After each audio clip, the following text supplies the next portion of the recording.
Odafo mame ma wakwaba emfa wombra GCN page so meeting edi adwoa searching. Mr. Subscribe to my channel. Found some ya bell on so. Ube a notification and some me koso o me mu bia benye bia and as obenye bia hwe e wo GCN page ha. Nipa ya oka se eka NPP communication team members ne ho. Na odinse bia tudwa na wo kire se hwe oman Ghana ye wo mi a serious country. And the moon panel so serious.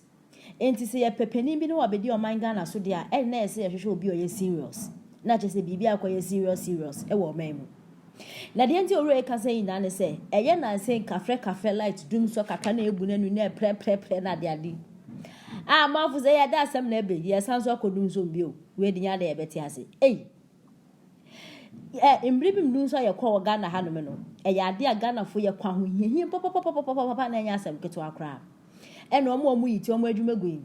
Omo ye salon omo adwumagu yi. Just a big companies collapse and our man pedida da John Dramani Mahama dum so no. Inti dia kakra ya light fo na ne abu na de ade Ghana fo yesuro pa. Yesuro because o man ne yetimi nya adwuma enye. Bibia ye basa. Na light nso ene etumi e de twitwa ye ho kakra because light etumi ye bibia and without light no untumi mbo brebia.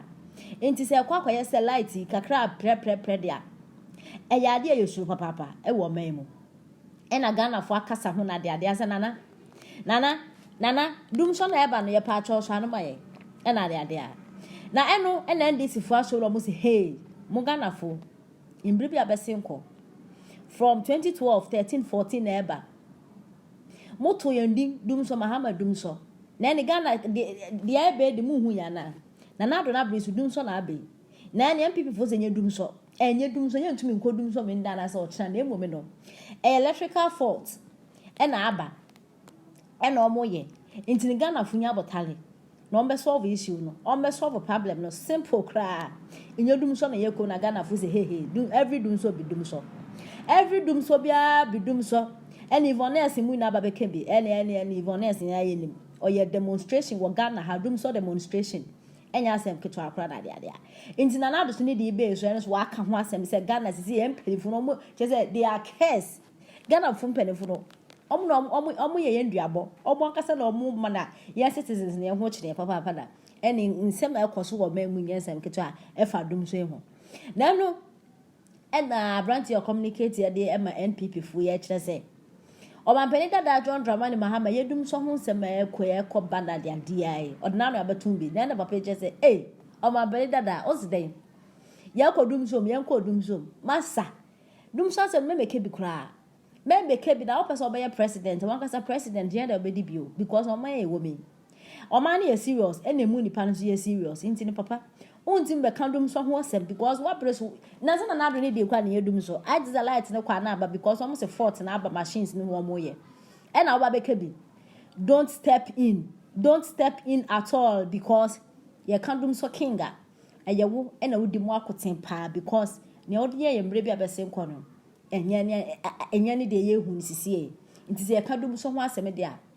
don't step in say oba be kebi nti no men ye serious nation emu nipa no so ye serious so we need serious person to rule this nation and as a country nti ensem a MPP communicate e de etudwa ono mo a ebia bosumi mienu miensa bi nan bi ebedi wanimu no ebetimi akofa o how kese e debe e de aba nti yampene so nnei na yenye san siesie no na bra ebe wie siesie no afei yenyina mnkane no yebefa ahoɔden na esefa ene zene yesi expect no ebetima gina so ama obia sene opɛ no nsa kan so tiase enti no media mesere pa dia me pese yenyina agitum ni se ye nuru sene a ya no omo messe no app na enu nti no omo pɛ nnwuma so mu ato e dia dada nkrofo sa amre no na ye wura John Mahama de enti no sebe mpraduasa na niso ade hunu Paul de beba bebu oman no eno na eso odwene ho se ebre bi beba mpo na obenya kwanya which is not likely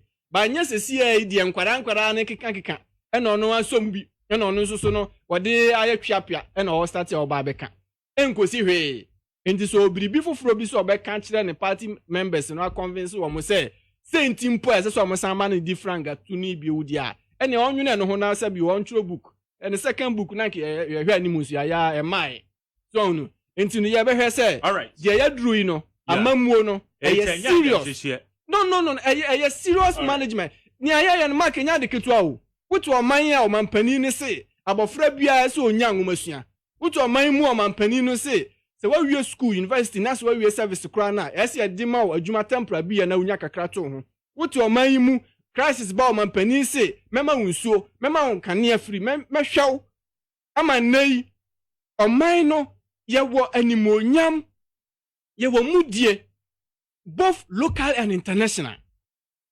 First quarter 2020, cedi has been the money, I see the strongest currency on the African continent. The cedi. It tells you, say, the leadership of the economy no, is not for a joke. Okay. And we are not going to allow anybody to come with any feeble mind to think, say, obetutu mfuturo egu Ghana for any, na Ghana for akotwaba edi amawomo. And you know, yenye serious. As a citizen, as Ghanaians, you know, mama yenye serious. Na ye appreciate the leadership of your samre, you know. No be anya na famu di enfamwa. Na me di ye say NDC for ni John Mahama. Yesre wonom. Dooms new say yes no. Adoson. Sabi you eka omonko na nka Ghana ahye. Eka omonko no na nka sabi o obi anam a na ode amhihie ni hu ni suro na de nam. Yemfa san chichire man. Biribibia na ekoso no. Ye wa rehemu ewo gidie ne anidaso mapa ewo nanado danko akufo adumu ene yewura Mahmoud Bawumiamu say they will deliver and they are delivering. Enu nti oman no yasumdwe ene ye mbanbo ye economy ye nanyina mahodene ene ye nsuosem ene ye education ye agriculture industry commerce bibia no samrei ewo ejina ne nan so wasibro ni beka said the country the economy is very resilient.